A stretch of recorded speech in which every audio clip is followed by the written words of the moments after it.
Welcome to Jabba's Palace. This is a diorama I built my son about 1.5 years ago. It was before I started this YouTube channel and I didn't do any video of the process, but I did take a number of still images. I wanted to share this with you because it was a really fun build, and there are a number of techniques that I use that you might find informative and perhaps useful in some of your upcoming builds. So let me show you around, and then I'll show you a few of the features that make this what I think is pretty unique. All right, first off, it's built to scale. It's for, you guessed it, the 3 3/4 inch action figures from Star Wars. This is the gangster himself, Jabba, along with his throne and his trusty sidekick pet, potential meal, Salacious Crumb. It fits nicely in the palace itself. Now, it's not an exact replica of the interior of the palace that you see in the film. I wanted to make it playable, and I also had size limits that prohibited me from making it truly like that, but it wanted to get the feeling of what that was. So up here's the throne. There's some nice steps on either side, and down below is the Rancor dungeon. And yes, of course, I have a vintage 1983 Rancor that goes in here. Let me take that back. I don't have one of these. My son and I have one of these. Anyway, it's a pretty straightforward construction. I first made a cardboard prototype to really test the scale and see what I wanted to do in the full build. And it gave me a good idea about this arch and how I wanted to pull this all together. From there, I went in and built a 1/4 inch plywood frame. Boxing in the overall base and top, I used 1 inch dowels for these 2 columns in the front as well as in the back to create the space underneath for the dungeon and provide a solid surface for the top. I also cut out the back for what would end up being a dungeon door that the Rancor would fit through. Inside, I didn't want it to just be boxed in, what have you, so I did some wiring, and I created a wiring harness that allowed me to light this thing up.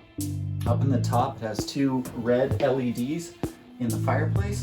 It also has stairwell lights in each of these 2 stairwells leading in the left and right, and then there's also one little accent light down underneath for the Rancor. It looks pretty cool when the lights are out. To get the effect and the stone look and so on and so forth, I use paper mache.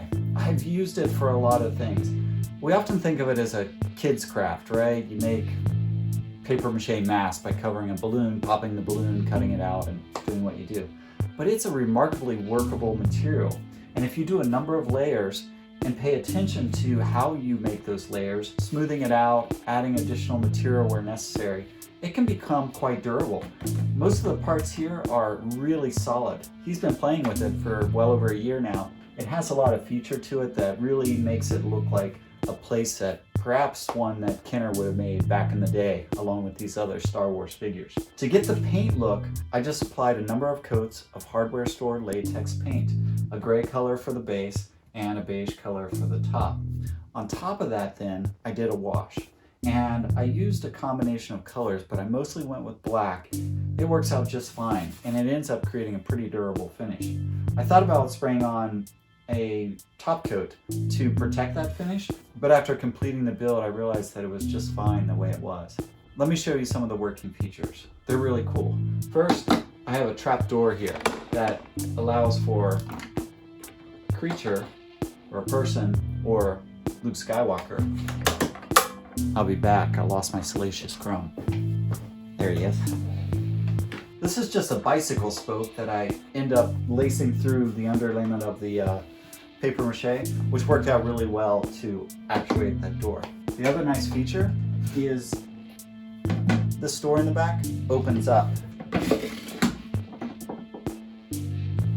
Just made a latch here in the back. You can slide this up and down. Here's the switch for the power, and it actually just plugs in here. This, I believe it's an 8-volt conversion for the power that goes in there. Thinking about a few mods down the line, I might build a wing over here where we can put Han Solo in carbonite. Like I said, it was fun and it worked out really well.